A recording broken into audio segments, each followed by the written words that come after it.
500. Ako si Carmencita Santos, gumagamit ng DTX 4 months na.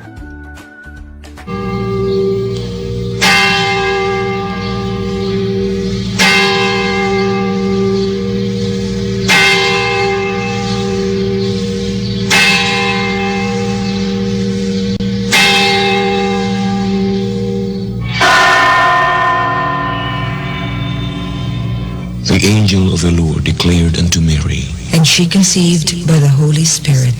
Hail Mary, full of grace, the Lord is with thee. Blessed art thou among women, and blessed is the fruit of thy womb, Jesus.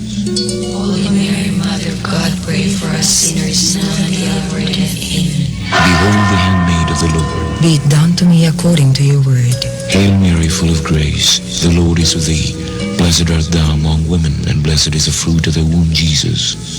Holy Mary, Mother of God, pray for us sinners now and at the hour of death. Amen. And the Word was made flesh, And dwelt amongst us.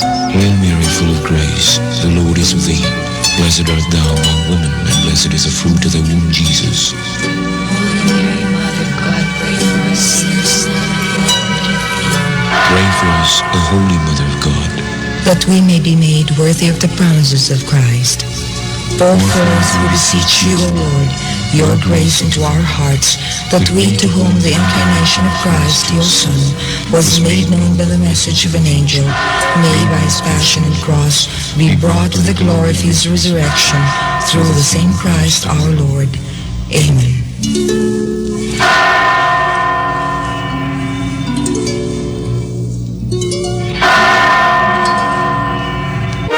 Ito ang bagong radyo ng Sambayanang Pilipino. Radyo Bandera. Tahanan ng mga balitang totoo, musikang bago at may serbisyo publikong taos sa puso.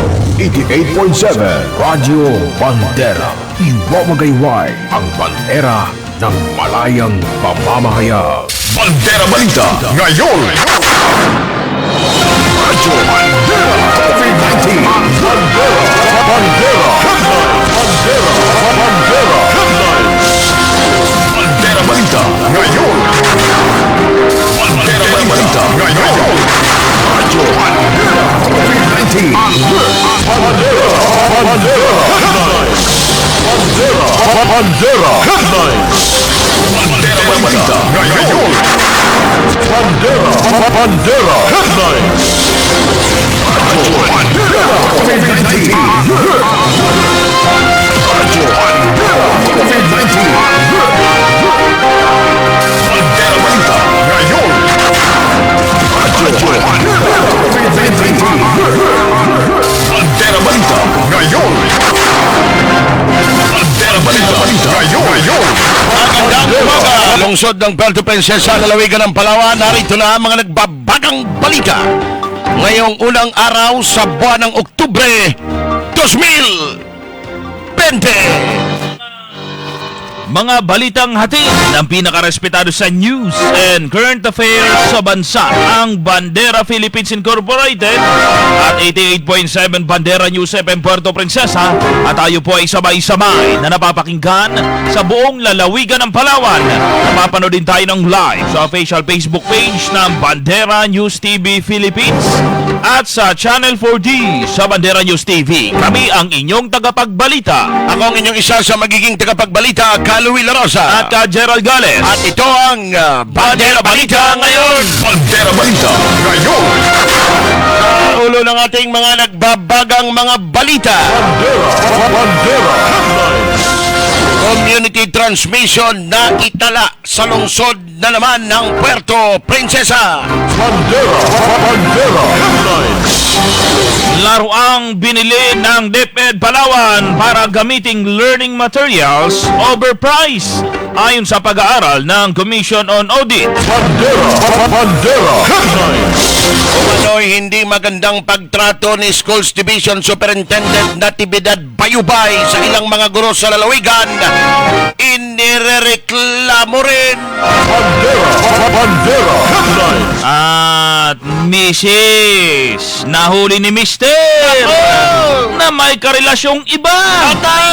Paratang ni Mister Mariing itinanggi ni Macy's. Bandera Headlines. Ang headlines ng ating mga balitang lokal ay hatid sa atin ng Life Extension Vitamin D3. Bandera Balita. Life Extension Vitamin D3, the miracle vitamin hormone, most trusted brand of vitamin D3, approved by FDA Philippines and FDA USA. Life Extension Vitamin D3, recommended by medical experts, health scientists in the USA, and recommended by medical doctors in the Philippines. Life Extension Vitamin D3, the most credible vitamin hormone for longer life.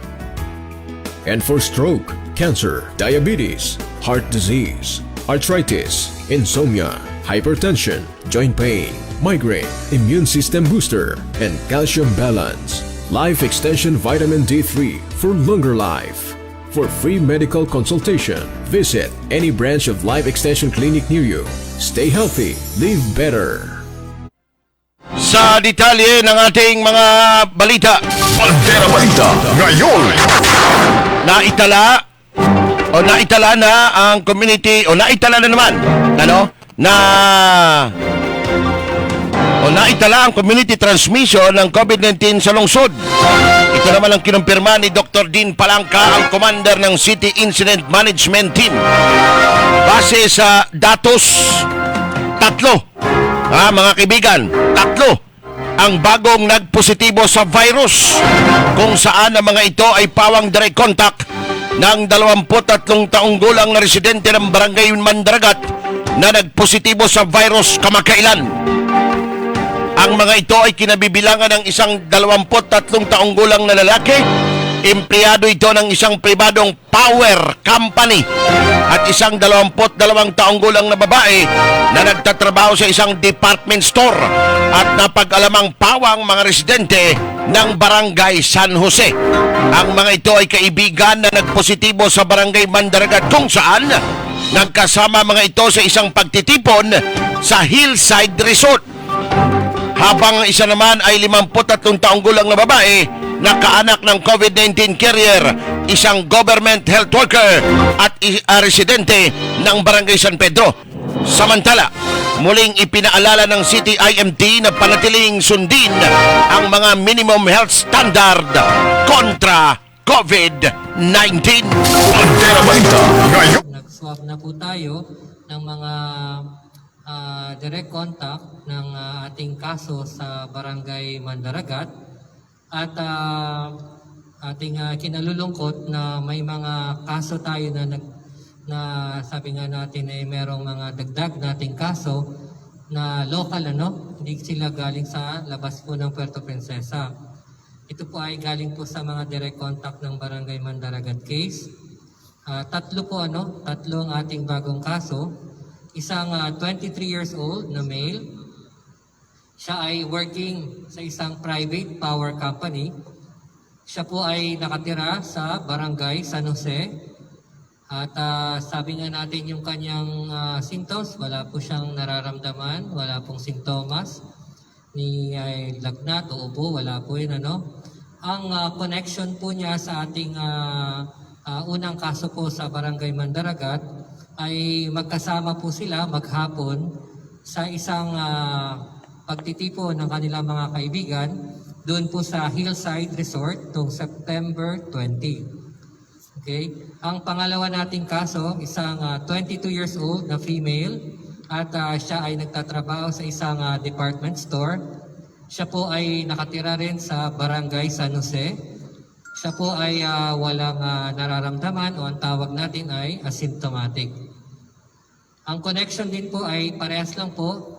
Sila po ay nagsama po at nagkita sa kanilang activity po ng kanilang magkakaibigan sa Hillside Resort noong September 20. Ang ating pangatlong kaso, isang 53 years old na female. She's working as a government health worker at siya po ay nakatira sa Barangay San Pedro.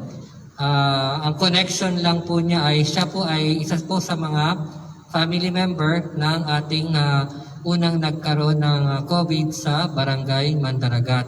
Considered na po ba na meron tayong community transmission po? Yes po, ano po. Meron na po ngayong talagang community transmission ang Puerto Princesa City. Naku po. Yan ang sinasabing naku po. Ano na ito community transmission na ito. Community transmission na ito. Community transmission, okay. Yung nakaraan kasi mga local yon. Local. Pag biglang umusbong sa isang lugar, local transmission. Pero pag yung local transmission nakahawa na, ito na, community transmission na. Ito, Kabanderan Gerald, ang source nitong tatlong bago, Okay. ang source nitong tatlong bago ay yung nag-positive na carrier sa Barangay Mandragat. Yan na. Yung dalawang taga San Jose, isang nagtatrabaho sa isang private power company, Okay. at yung isa naman ay Department store. sa isang department store. Oh. Dalawang taga San Jose. Dalawa. Nakasalamuha ito nung active carrier na taga Mandaragat sa Hillside. Okay. Okay? Nasa linya natin si Kapitan Salvador ng Barangay San Jose. Kapitana, magandang umaga po. Magandang umaga po. Mahina. Pakilakas. Magandang umaga po, Sir Louie. Ay, good morning. Kap, nainformahan na kayo ng IMT na itong dalawa from Barangay San Jose ay positive sa COVID. Opo, sir, kagabi mga 9:30, tinawagan ako ni Sir Emil na 9:30 at yun nga, nabanggit na rin sa akin. Kagabi pa lang, tapos nag-abang kami na ilalabas ng Sir Ligit at sa kanila Dr. Palangka. So ngayon po, papunta na akong barangay. Tinawagan ko na kagabi mga kagawad na magkaroon kami ng emergency meeting kasama ang chief tanod at saka mga leader ng team leader ng mga tanod. Okay. Saka yung midwife natin. So, identify... Hinihinga na po luwa. Ay, pasensya na po. Pasensya na po, Kapitan. Walang problema po, sir. Sige po. Kap, itong dalawa, yung isa po ay nagtatrabaho sa isang private power company at yung isa naman ay Department sa store. isang department store. Identify nyo na yung mga bahay nila? Alam nyo na kung saan? Wala pa po, pero nabanggit kagabi pinamonitor ko na.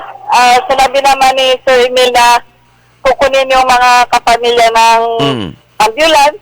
Kagabi lang may ambulance na rin yung isa nabanggit na rin po saang housing po. At yung isa naman po ito ngayong kalsada na mahaba na hindi naman binanggit ko anong purok. Pero po, kagabi yung mga tanod, tinawagan ko na yung chief tanod, si Kagawad Paduga, nandito naman sa outpost na. Maghigpit na sila kagabi. Okay. Itong mga bahay nitong mga nababanggit na nag-positive, gwardyado na ba ito sila o nakuha na po? Kagabi pa lang? Ang sabi kagabi ni Sir Emil, sinapakuha na rin po sa ambulance. Kaya po kagabi, sabi ng tanod na naka-duty, may lumabas na rin ambulance. Na kaya po, yun naman isang housing kung saan may isang positive tayo. Yun po ngayon, yung mga tanod yun kailangan natin maghigpit kasi mahirap na. Napakahirap po, Sir Louie. Lalo na yung Barangay San Jose ay malaki rin ang population nito. Itong nagtatrabaho sa isang pribadong power company, wala man tayong pribado rito kundi Paleko eh. Kasi itong napokor, gobyerno to, tsaka yung iba. Baka yung power provider. Mga power provider. Power provider pala. Parang hindi naman natin pwedeng banggitin po, sir, pero nabanggit na rin kagad sa akin. Okay. Sige, pwede sa yung mga considered private power company ito. Yung mga power producer. Okay, power producer. Yung isa ay sa isang department store. Store. Opo, isang kahira sa isang mall. Sa isang mall. Alright. Opo. So contact tracing tayo ngayong, Kap, no? Yun po, sir, yung ginagawa namin ngayon. Kaya nga po, kagabi pa lang, pinupuntak ko na rin yung midwife namin at saka yung mga barangay official kasi kailangan po yung mag-contact tracing kami. Na saka yun nga, sinabi na rin ni Sir Emil na kukunin na rin ng ambulance yung mga kapamilya ng dalawang nababanggit. Kaya nga po, sir, ngayon ay maaga pa, lumalakad na ako pa barangay. Sige. Tinawagan ko na ang lahat ng barangay official na magkakaroon kami ng magkakahiwalay ba na purok ito o isang purok lang? Kasi, sir, hiwalay siguro sir, Hiwalay, kasi hiwalay. yung isa kasi, medyo mahabang kalsada, hindi naman nababagit ko anong purok. Pero yung isa po, I think, na isang housing, yun, mababantay namin, sir, yun kasi ang dami Housing. yun ay dalawa lang. Housing, Entrance okay. at saka exit. Kaya lang po, sir, may isang housing pa nadadaan din doon sa area na yun. Oo. Basta may symptoms, dapat ipaalam ka agad sa inyo, di ba? Wag nang itago-tago Opo, pa. sir, nag-contact tracing din kami, yung galing ko yun po, sir. Kaya nga lang po nababanggit mga San Jose, pero hindi po yung dalawa, San Jose Ruas, nakontak na namin. Yung isa naman ay Quezon Palawan. Okay, Kap, So, dalawang po, Apo. So ano pong masasabi natin sa mga taga San Jose ngayon na dalawa ang nag-positive na naman, na nagmula naman yung virus doon sa isang taga Bandaragat? Kapitan, sige po. Nawala si Kapitan Salvador. Paul, pakisabi, okay na rin. Dalawa para sa Barangay San Jose yan, ha? Tapos meron pa... Pakitawagan mo, return call ka, Bong. Pakisabi, okay na. Alright. Andiyan na? O, sige. So, dalawa ito, kabandarang Gerald, no? Sa ano lang yan, ha? Dalawa sa San Jose. San Jose. Yung isa, San Pedro. na 53 years old na babae, Okay. kaanak ito ng carrier. Oo, yan. At taga Mandaragat. Oo, sa Isang government health worker naman. Okay. Sa San Residente Pedro ng yun. San Pedro. Si Kapitan. Kapitan, message na lang po sa mga taga San Jose dahil may dalawa po tayo nag-positive dyan. Community transmission ito. wala po sa aking kabarangay, sa barangay San Jose, kagaya ng paulit-ulit na sinasabi, yung paghihigpit natin para sa ating lahat yan. Kaya merong makukulit, ingat na lang po kasi may positive ay na dalawa ang barangay San Jose. Hindi natin may tatangi, ito ay para sa pag-iingat din naman natin. So yung mga kapamilya na nababagit sana ay masabi ninyo, pero ang pagkakalam po, nakuha na sila kagabi ng ambulance. Kaya nga po sa barangay San Jose, kailangan nating mag-ingat. Huwag tayong makukulit na minsan pag sinisita kayo paanggalit sa mga tanod natin na para naman sa ating lahat yan. Napakahirap po na mayroon tayong positive dito kasi nandiyan na po lahat ng problema na darating sa atin. Community transmission ito, Kap, ha? Hindi ito, Opo, local transmission na ito. Sige Opo, po. Sige. ilawag na po sa aking kagabi, mga 9:30. So, nag-abang kami ng ilalabas ng nila Sir Ligada at saka ni Dr. Palanga. So, kagabi alas 11 po, sir. Okay, sige po. Maraming salamat, Kagabi Kapitan. alas 11 yata. Apa. Thank Okay you. po, sir. Thank you. Saluhin sa lahat ng taga-Saluse. Bagamat meron tayong positive, bating positibo pa rin tayo sa buhay natin. Mag-ingat. Magandang umaga sa inyong lahat. Kapitan Salvador. Kabanderan dyan, nabanggit ko yung palay ko kanina. Isa lang ito sa mga Okay. private power companies, ano? Oo. Marami ang mga private power company rito. Oo. Yung iba naman, yun yung mga power provider natin. Yan, oo. Alright? So, kasi binabanggit ko yan dahil itong isa ay nagtatrabaho sa isang private power company, yung nag-positive. Okay. At yung isa na taga San Jose din ay Department store. isang mall. Oo, na Mall. binanggit ni Kapitan Salvador na nagtatrabaho sa mall. Sa mall. Alright. Okay. Yung isa taga San Jose, Oo. taga San Pedro, San Pedro. 53 years old. Lahat ito local transmission, community transmission. Oh, yan. Kabanderan Gerald. At itong tatlo ay nahawa sa isang carrier na nag-positive din na taga Mandaragat. Oh, yun, ganun. Okay? So, local transmission, mga kaibigan. Umaangat yung ating local transmission dito sa lungsod. Kaya ingat po doble sa ating mga kababayan. Pinagbabawalan na po, mahigpit na pinagbabawalan na muli. Yung 21 years old pababa na lumabas sa mga bahay kung wala namang importanteng gagawin. At yung mga senior citizen. Yan. Dahil ito ang prone dito sa virus. Okay. Alright? Ginagawa nila ngayon na contact tracing. Contact Yung tracing. yung sa San Jose, kung sino yung mga nakasalamuhan nun. Yung sa San Pedro, kung sino yung mga nakasalamuhan nun. Automatic yung pamilya kaagad nun. Matik yan. Hihigpitan yun. Matik yan. Oo. Pati mga kapitbahay, matik yan. Nako. Okay? Ingat, Sige. 6:20 ng umaga, mga kaibigan, sa ibang balita. Bandera Balita ngayon. Naungkad ngayon na mga overpriced na laruan na nabili ng DepEd Palawan para gamitin bilang learning materials ng mga estudyante sa elementarya. Ito'y matapos na makita ng Commission on Audit na hindi doble o triple, kundi sobra-sobra ang itinaas na presyo ng mga laruan na binili ng Provincial DepEd. Yan, nakikita nyo na yan, oh. Ito? O yan. Partikular na dito ang kartong-kartong laruan na dapat sanay nagkakahalaga lang ng 12,000, ngunit na-discovering, alam mo kung ilan? Kano? 72,000 pesos. Ano? Oo. Ang binayaran. 72,000? Yan, para dyan. Grabe! Ay, pambira. Talagang sobrang grabe yan. Oo. Sa panayam ng bandera kay Principal Roger Cario, ang isa sa mga nagrereklamo sa mataas na opisyal ng DepEd sa Palawan, sinabi nitong hindi nila inakala na gagastos ng malaking halaga ang kagawaran para sa mga, yan, yung ganyang laruan. Ha? Oo. Hindi nila inaakala? Pambihira. Grabe! Dagdag pa nitong may ilang mga eskwelahan pa ang nag-arkila ng malalaking sasakyan. Hindi malit kundi malalaking sasakyan, Kaluwi, ha? Oh. Para sunduin ang kanilang mga supply sa pag-aakalang malaking mga learning materials ang kanilang iuuwi.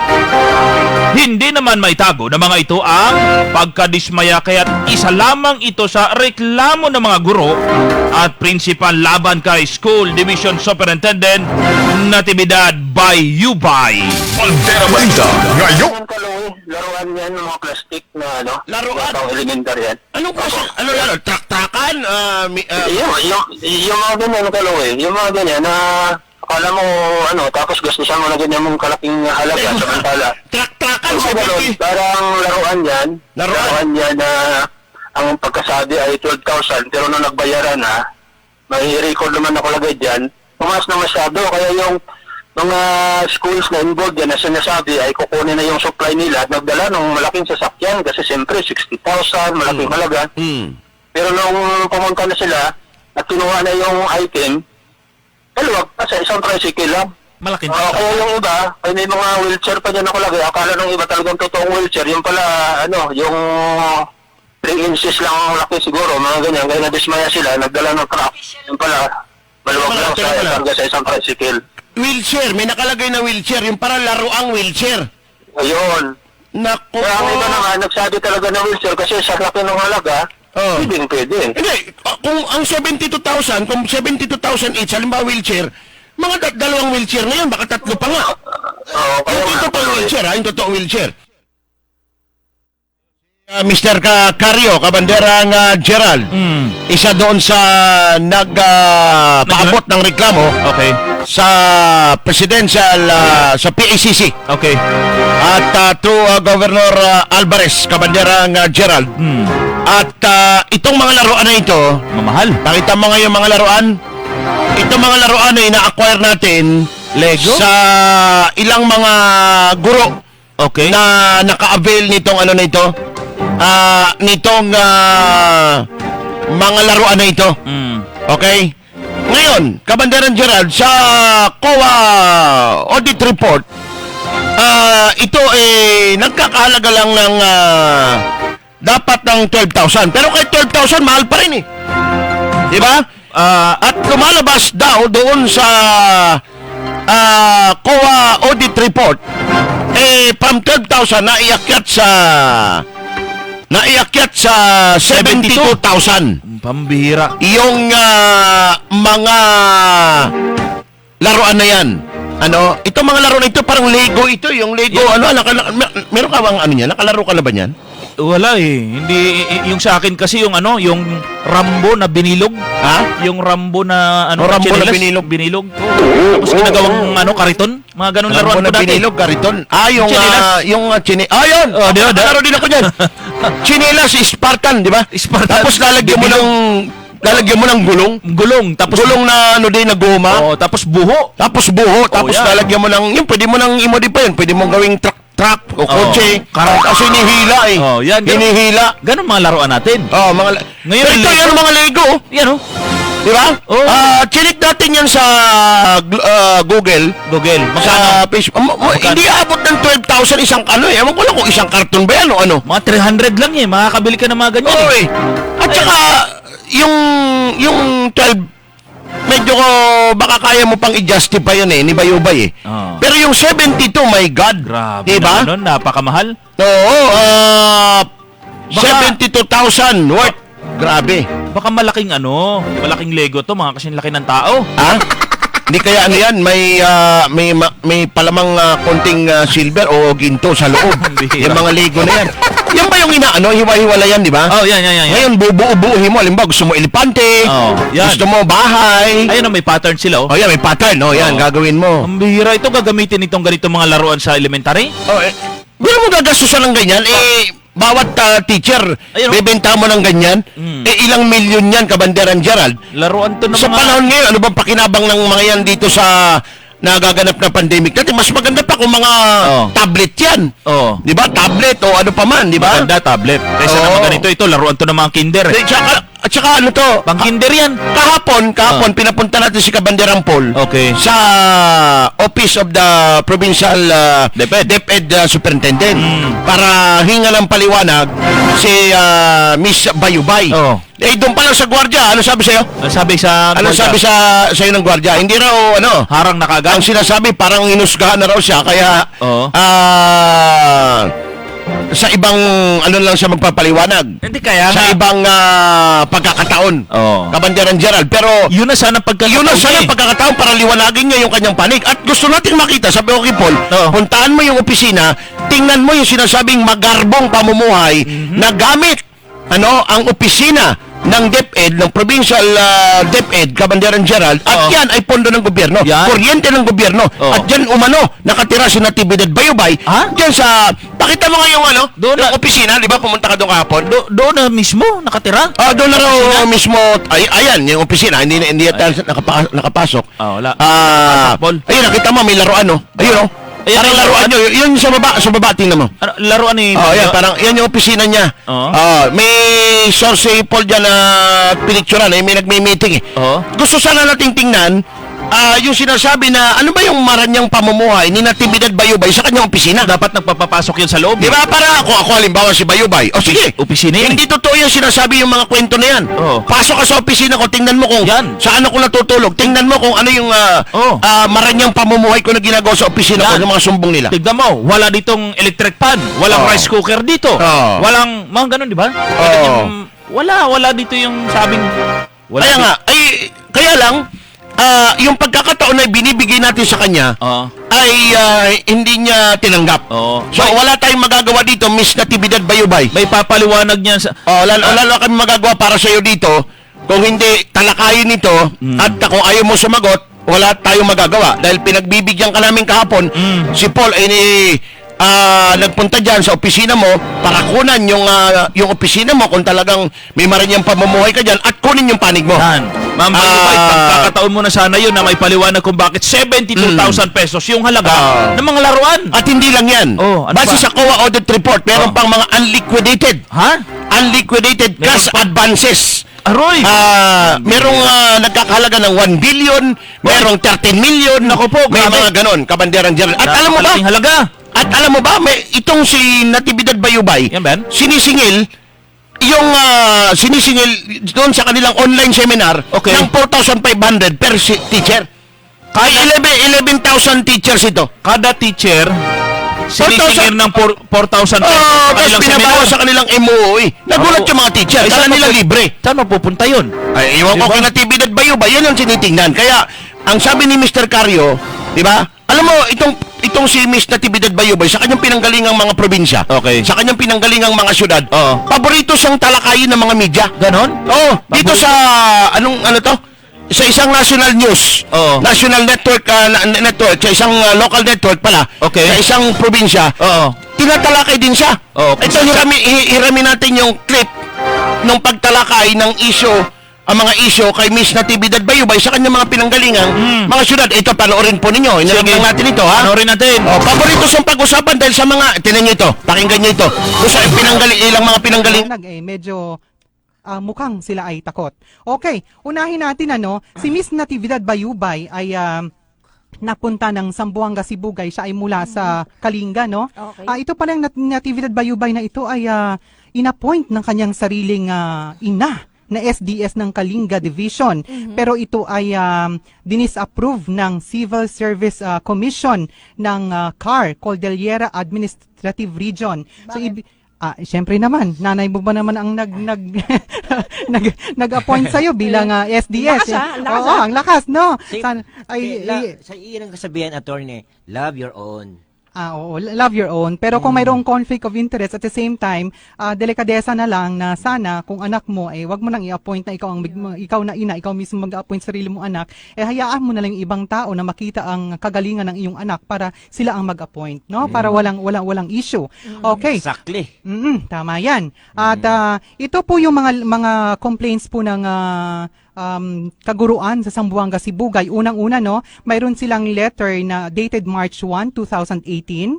Ito po ay pinadala kay Secretary Lenore Brones ng Department of Education, Undersecretary Alberto Muyot, Regional Director Bores, and kay Provincial Governor Palma and Congressman Hofer. So sinasabi dito, ito yung unang-unang complaint ng mga guro.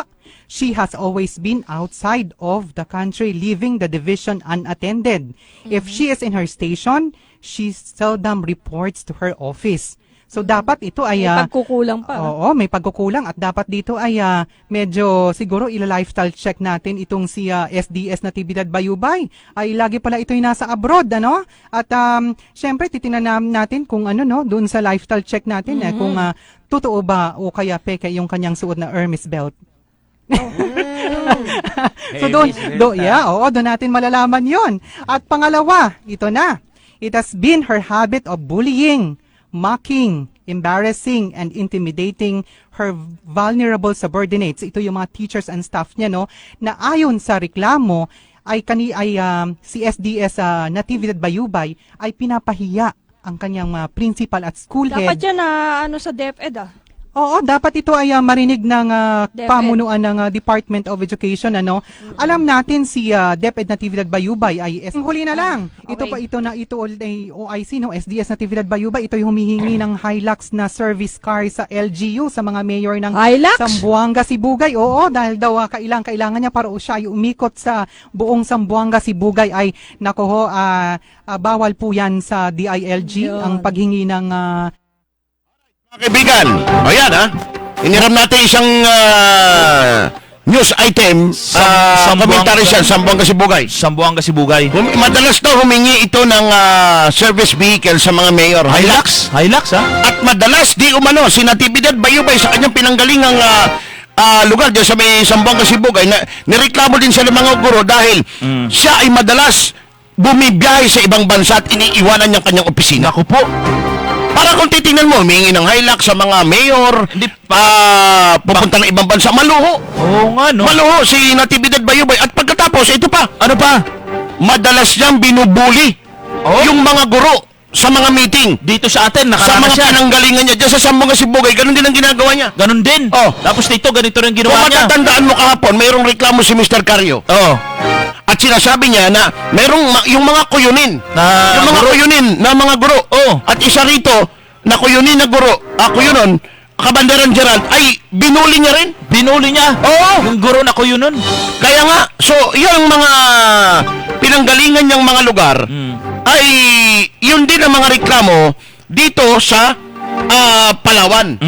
Doon din nila sinabmit ito kay Governor Alvarez Cabandaran Gerald. So, ibang klase. Hindi lang dito sa atin, sa ating lugar, inireklamo ito. Kung hindi doon sa Zamboanga, Sibugay, sa kanyang pinanggalingang mga lugar, ay doon din nireklamo itong si Natividad Bayubay. Okay.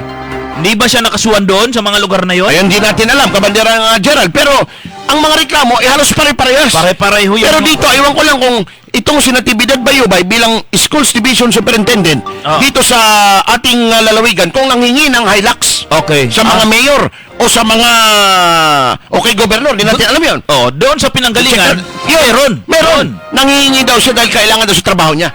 Meron sariling sasakyan ng DepEd. Kasi ikot daw siya Hindi, may sariling service ang DepEd. May Hilux din ba yung May Hilux din ang DepEd. Magaganda service nila. Hindi niya na sabihin, baka pwedeng makahingi ng Hilux. May Hilux na yung DepEd Palawan. Oo. At saka, madalas yung reklamo, di ba, yung sinasabi kanina, madalas ito ay bumibiyahe sa ibang bansa at iniiwanan yung kanyang opisina. Ba talaga, ha? Ibig sabihin may kaluhuan itong si Natividad Bayubay. Kung titingnan mo, Baka may estudyante siya doon sa ibang bansa. Hindi natin alam, baka doon nagkaklase. Ang layo. Kaya kung titingnan mo ito, Kabanderan Gerald, di ba? Hilux, gusto ng Hilux, bibiyahe sa ibang bansa. Grabe. Maluho ito eh. Maluho. Ibig sabihin, yung kanyang lifestyle, tapos yung opisina niya rito, ayon dito kay Mr. Carrio, ay yung gamit yung pondo ng DepEd, budget ng DepEd, budget ng gobyerno, titira siya doon, aircon. Diba? Hindi natin alam, ayaw niya ipakita yung opisina niya eh. Yung kanyang tinitiran sa loob eh. Nakakapasok tayo dyan dati Mahigpit. Mahigpit ngayon. At pagkatapos, Kabanderan Gerald, yung mga sisingilin mo ng 4,500 yung mga guro. Yan. Sa seminar nila. Sa mga seminar. Ano ang pagkakagasusan mo doon? Online yun. Online yun? Pagkatapos itong mga laruan na ito. Pwede siguro yun kung may mga hotel silang pupuntahan. Ayon sa COA audit report, laruan. 12,000 naging 72,000. Kita mo na? Samantalang mga ano lang ito, yung mga Lego. Yung mga pinagdudugtong-dugtong. Mga binubuo lang ng mga laruan ng mga bata eh. Kung ako, baka merong kakutsaba dyan sa Bidsin Awards Committee ng DepEd, nakikipagkutsaba kayo kay Bayubay ha. Naku po. Kay Natividad Bayubay, dapat maimbestigahan ng malalim. Dapat hindi nyo ipinasa ito na bakit bibili pa kayo ng ganyan. Mas importante ngayon yung laptop, tablet, online learning, mas kailangan ng mga estudyante ang kaysa sa mga ganyang laruan na yan. Kaya cellphone para sa mga estudyante, kaysa naman yan. Di ba? Paano pala nila gagamitin online sila? Hindi ko nga alam kung ano ang nangyari dyan, Kabanderan Gerald. Tapos mayroon pang mga unliquidated cash advances na pinapareport ngayon itong COA sa kanya. Diba? At nasa linya natin, napapag-usapan kanina doon sa Sibugay, Kabanderan Gerald, nabubuli niya yung mga guro doon. Sige. Diba? Dito rin, meron mga binubuli ito. Ganon din, meron din. Biro mo, pati mga kuyuno natin, mga guro, nabubuli niya. Hello, magandang umaga po. Hello po, magandang umaga po. Mr. Tabi? Tama po ba? Magandang umaga po. Opo. Kayo po isang guro. Kayo po ay isang guro na nakaranas ng pambubuli kay Schools Division Superintendent Bayubay. Ano po ang nangyari? Pakikwento lang, sir. Actually po, ang pambubuli po sa mga kunin ay nangyari nung mayroong isang text na ng isang guro na kung saan ay parang tinatanong lang yung party ng sa jubilate na yan. Ito po yung nilalaman ng expo niya. Sige po. Parang yung sa kanya, ang pagkasabi lang, Arwinin, kamo may agabot na jubilam, di ka naman may dyan agabot, pwede nga pon, widya puno charge sa yung atong MOE. Ang bilin kuno si madam nga ibutang sa atong APP. Deliver ang taga-accounting. Kano daya ligo, gadi jubilam. Yun po ang text ng isang kuyunin na kung saan nakarating sa kanyang kaalaman. Okay. Sa kanyang kaalaman. Yung text. Ngayon, nung magkaroon ng virtual meeting, doon na yung pagkatake niya sa mga kuyunin na kung saan isang kuyunin din lang po ang parang nag-text siya, nagkalabas ng kanyang salubi na. Ang sabi lang naman ay, parang nagtitext lang siya doon sa, nagtatanong kung may jubilam din bang dumating sa kanilang kanilang school. Sabi nga, yun ang pagkasabi niya na noon, ligo na una nilang na-purchase na wala namang pakinabang. Tapos, ngayon daw, jubilam na laman. Kumbaga kung sa parang komunikasyon lang ng mga guro na kung saan nakarating yun. At yun ang pagdating ng virtual meeting, doon na po inatake yung mga kunin. Siyempre, dito sa Norte nangyari, kung mag-virtual meeting ang taga-Norte, yun po ang kanyang isa sa mga topic na binala po sa mga kunin sa Norte. Nagmura po ba si Bayubay? Nagmura? Hindi. Ang pangmumura niya ay kumbaga bakit daw kinakailang questionin pa yung kasi para lang sa hindi naman po kini-question ang ano doon kasi hindi pa. Okay. Naputol. Pakitawagan ulit. Dati Lego. Ngayon, UV lamp na naman. Tanongin natin kung magkano itong UV lamp na ito. UV lamp? Alam mo itong si Bayubay, ang ugali pala nito, wag mo siyang tatanungin. Bakit naman? Kasi pag tinatanong nagagalit, tungkulin man, ba't bibili na naman tayo nito? Hindi para sa ano raw yun eh. Para na rin daw sa kanila, sa ano yun eh, mga estudyante. O mga ganun. Hello, Mr. Tabi. Yes, sir. Hello po. Oo. So, yung pambubuli ni Bayubay, paano niyan diniliver yun at doon sa sa Kuyunin na guro? Kuyunin. Paano po? Paano po nabuli, sir? Ang pambubuli kasi niya na ginagawa, hindi lang po sa mga kaguruan. Kahit po sa mga DepEd official dyan sa division office, tuwing virtual meeting namin, hindi niya matiis na minsan pag libang nagkaroon ng konting pagkakamali yung mga nagpe-present sa directly, bibilahin niya kagad yan na nakikinig yung mga teacher o mga school head sa time na nagbe-virtual meeting. Napapahiya. Marami napapahiya siyempre yung ang una-una yung kami bilang mga dito sa schools ganyan, siyempre napakataas po ang aming respeto sa ating mga opisyal ng DepEd sa division ng Palawan. Dapat masakit sa party namin na maririnig namin na ang aming mga opisyal sa DepEd ay binubulawan lang na parang napakaliit ang tingin ni Bayubay sa kanyang mga kasama sa departamento.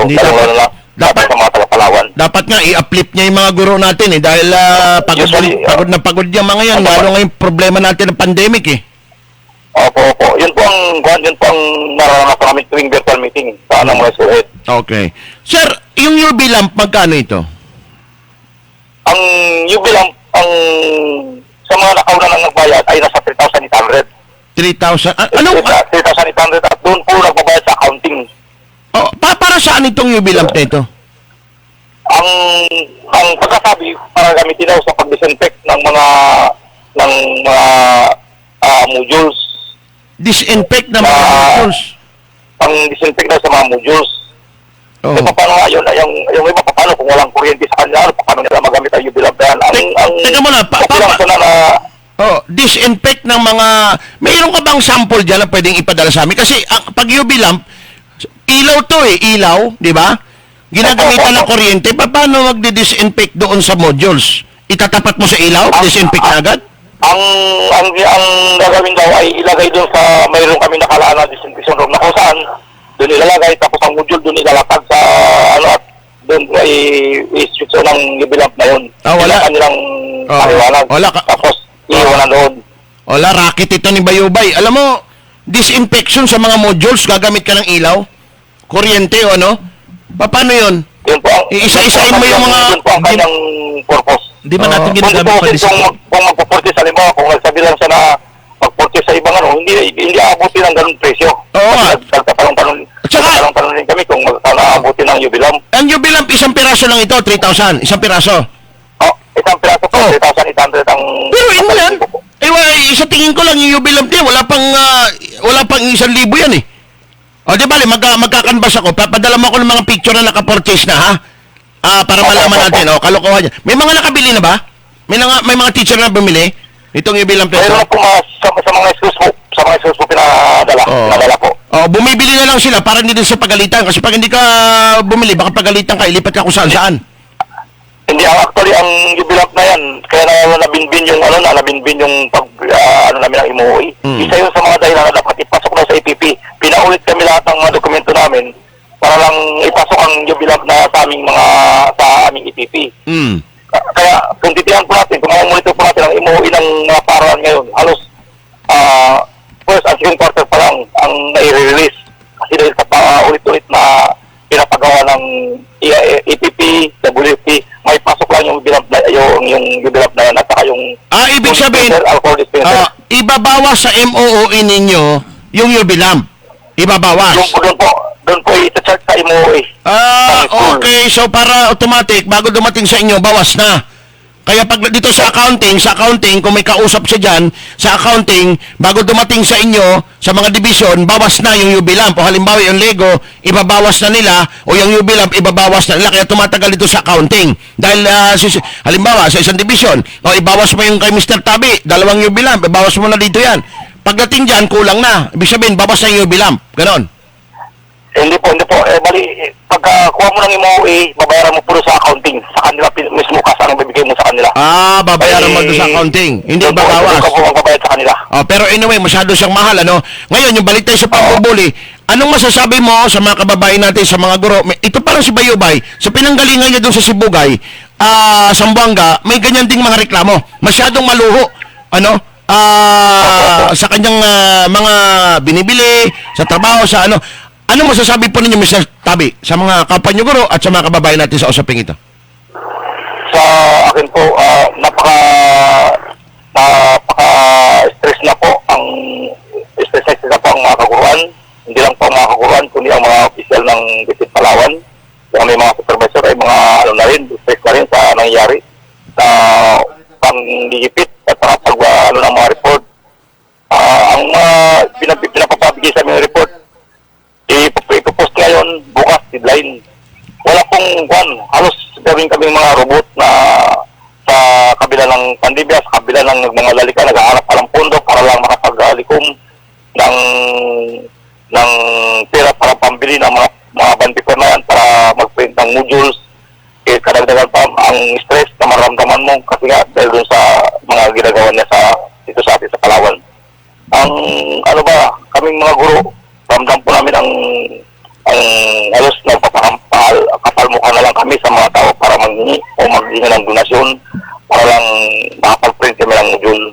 Isa po yun sa namin na halos sa kabila ng pandemya na ito, malalaman namin na may mga napakalaki pa mga pondo ang nalulustay sa walang kapakipakinabang na mga bagay. Kami po mga guro, halos hindi na kami makatulog kung saan kami magkukuha na kaming gagamitin para makapag-print ang module na yan. Tapos, malalaman natin na ang aming pinakamataas pala na official ng ating superintendent ay ganun lang kasimple ang pag-hustate. Sige. Alright, sige. Bong, pakisabi kay Mr. Tabi, maraming salamat ha. At tatawagan ko na lang siya mamaya. Grabe ha. Magkano kung halimbawa 3,000, times mo naman sa 100. 100 lang. 100 teacher. 300,000. Mrs. Natividad Bayubay. Sa 100 pa lang yan. Ano ba naman yan? Mas importante pa ba itong naintindihan natin yung disinfection. Pero yung UV lamp, isang bumbilya, na kung idadaan mo isa-isa yung doon. Okay, naintindihan. Pero yung presyo mo, 3,000 isang bumbilya. 3,000 pesos, my goodness, ha? Ilan yan? Alangan namang 100 lang ang bibili nyo dyan. Yung siningil ng 4,500 sa online seminar, 4,500, 11,000. 11,000 teacher. I-times mo, 3,000 times 11,000. 4,000, di ba? 4,000. Times 10,000 na lang na guro. 10,000 na guro. 10,000 na guro. Sige, kwentay mo. Pambihira. Ilan? 40 million? 40 million? 4,000 pesos isang UV lamp. I-times mo sa 10,000 na guro is 40 million? 40 million. Akalain mo yun? Napakaluho po ninyo, Mrs. Natividad Bayubay. Millionaire instant? Ano ba naman yung 40 million na yan kung ginastos yung pambili na lang ng mga laptop? Yan. Ibigay ninyo. O pambili ng yung mga cellphone na mamurahin na pwedeng gamitin. Online learning. Yan. Grabe ito. O kaya, tapos gaganyan nyo pa yung mga guro ng mga kuyunin? Printer na lang. Ano yung gaganyan-ganyan dito? Sa pinanggalingan nyo, Sibugay. Nireklamo kayo doon, napakaluho din ninyo. Nanghihingi pa kayo ng mga Hilux ayon doon sa news item. Di ba? Tapos kayo papunta pa ng mabuti nga. Pandemic na yun, baka mamaya bumibiyahe na rin sa ibang bansa yan Ay, pambira. Di natin masabi yan. Ano ba namang ugali meron kayo? Tapos gaganyan nyo pa yung mga guro. Dapat niya kakampin ninyo. Binubuli pa ninyo pag tinatanong kayo, galit kayo. Ngayon, pinagpapaliwanag namin kayo dahil sa mga akusasyon sa inyo. Ito, 13,224,000 unliquidated. May mga diferensya ito. Meron pa rito. 1,777,000. Teka. Unutilized amount. Yan. Yan ang gusto naming ipaliwanag po ninyo. 1B o M? 1B. 1B. Grabe. Pinapuntahan ko kayo. Paul Henderson kahapon, hindi nyo pinapasok dyan. Ano, may tinatago kayo? Kung ako sa inyo, mag-impake na kayo, Natividad Bayubay, umalis na, magpaswab kayo, pumunta na kayo sa mga lugar, Ano, ito malakas ito sa regional director natin eh. Bakit naman? Isa ka pa regional director ng DepEd ha. Yan. May impormasyon kang na naman na Meron ako nakala pa. Masyadong malakas ito si Natividad Bayubay. Ha? Ito pala ay anyway, sa mga susunod na araw baka madamay ka rito. Regional Director DepEd. Importante ang mga guro ngayon. Online learning modules ginagamit, nagpapakahirap. Pagkatapos lulustay lang kayo ng ganyan sa mga yubilamp na yan. Grabe, mga Lego na yan. Anong kalokohan yan? Hindi naman kailangan yan eh. Pang-kinder lang yan. Bukas itutuloy natin ito. May iba pa tayong balita. Sige. Sa ibang balita, Kaloy. Sa'yo pala to. Ha? Sa ibang balita, sige, ano sige. ba yan? Ano ito, yan? iba naman ito. Ano yan? Nahuli rin ito. Ha? Nahuli. Nahuli rin. Nahuli na? Imbis na si Mrs. ang nakahuli, si Mr. Ako po. Si Mr. Nahuli si Mrs. May karelasyong iba. Parang paratang ni Mr. Itinanggi ng Mrs. niya. Itinanggi naman. Diba? Sabi pa ng Mr. Di baling man, lalaki ka, huwag ka lang magpabuntis. Yun. Diba? Sabi pagmamahal ni Mrs. Tatanggapin. Ang report ni Gerald, pakinggan natin. Mrs. Nahuli ni Mr. May karelasyong iba.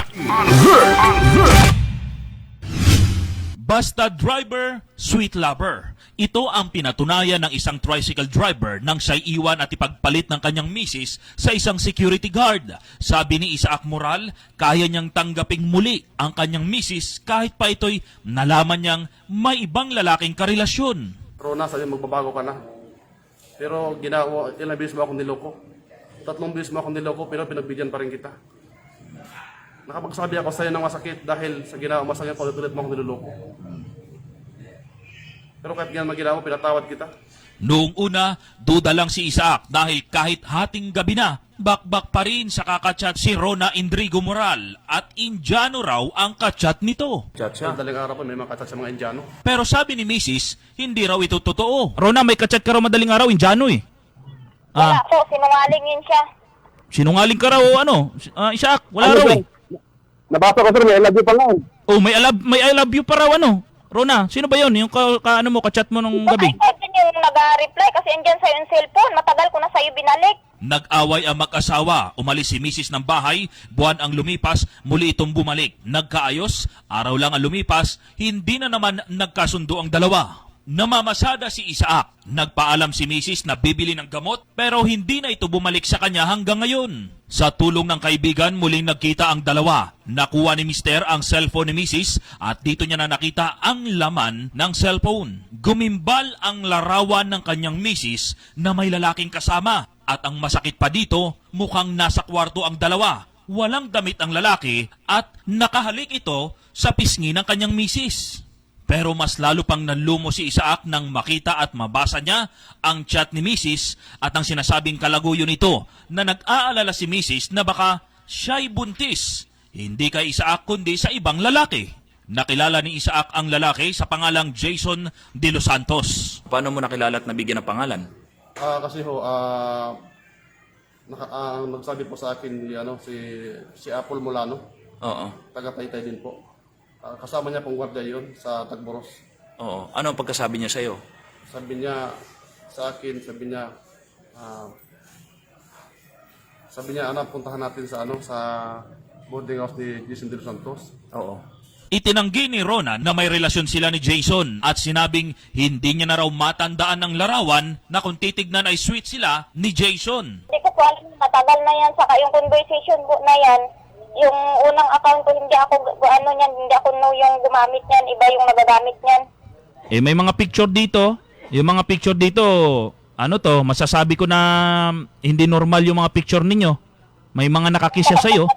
Matagal na po yan, sobrang tagal na. Hindi ko alam kung saan niya nakuha. Baka sa mga dati ko pa yung account. Sige, ganito. Ang tanong natin dito, gaano kayo katagal nagkarelasyon ni Jason? Ngayon 2020, mga kailan yan? Wala po, hindi ko kami niya nagkarelasyon. Hindi ko yun siya naging karelasyon. Tagal na yung picture na yan. Sinubukan ni Isaac at Rona na mag-usap pero hindi sila nagkasundo. Hindi, sinungaling ka. Binigay niya doon sa kapatid niya, kaya nga umalis na ako. Sinungaling ka. Hindi kita pinapagutuman. Hindi doon niya pinapagamit. Tapos Hindi doon niya kita binibigay yung pira pinapagutuman. niya. Hindi yan sa akin nagabigay ng pira, kaya nagugutuman kami ng bata. Sinungaling ka, hindi kita nagutuman. Hindi yan siya nag-alaga. Sa katunayan, naghamon pa si Rona na kahit sila'y kasal at merong anak, kasuhan na lang daw siya. Hindi rin naman daw naging mabuting asawa si Isaac. O Nagpapahal siya ng kaso, pakialam ko sa kanya. Siya namimigay talaga ng pera, simula pagsama namin, simula nung nagka-relasyon kami hanggang 8 years, hindi siya nagabigay ng pera. Dahil ayaw na talagang makipagbalikan, itutuloy na rin ni Isaac ang pagsasampa ng kaso kay Rona at Jason. Sa asawa mo na nasa El Nido ngayon. Magdidemanda na lang ako, ayaw niya makipag-ayos. Magdidemanda na lang ako. Demanda na lang talaga. Ayaw niya makipag-ayos eh. Magdidemanda ko na lang siya. Sinisikap pa ng bandera na makuha ang panig ni Jason para makapagpaliwanag kung totoo bang siya ang itinuturong nasa likod ng hiwalayang Isaac at Rona. Gerald Gales para sa pinakarespetado sa news and current affairs, Bandera News Philippines. Hindi yung dahilan ni Rona. Kape, nabilao ka na. Ano yan? Si Rona nakipaghiwalay kay Isaac. Hindi raw kasi nagbibigay ng pera. Oo nga. Ano yan? Yung isa, yung ano yata, yung lover is yung gwardiya. Gwardiya. Ano yan? Basta, ano yan? Basta driver, sweet lover, di ba? Tricycle driver si ano eh. Tricycle driver. Yung tunay na asawa is tricycle driver. Tricycle driver. Basta driver, sweet lover. Ay, yung isa, gwardiya. Gwardiya. Basta gwardiya, may pera. Ano ba yan? Ano ba yan? Di ko alam. No ID, no entry. Basta gwardiya, no ID, no entry. Basta driver, sweet lover. Ganon daw. Pero anyway, sana magkasundo, Kabanderan Gerald, mukhang mahal pa ni Mr. si Mrs. Kasi bilib tayo doon sa pagmamahal. Basta wag lang buntis. Pwede naman yan tanggapin. Kahit na may nangyari sa kanila ni Jason, walang problema sa kanya eh. Tatanggapin siya ka, Louie.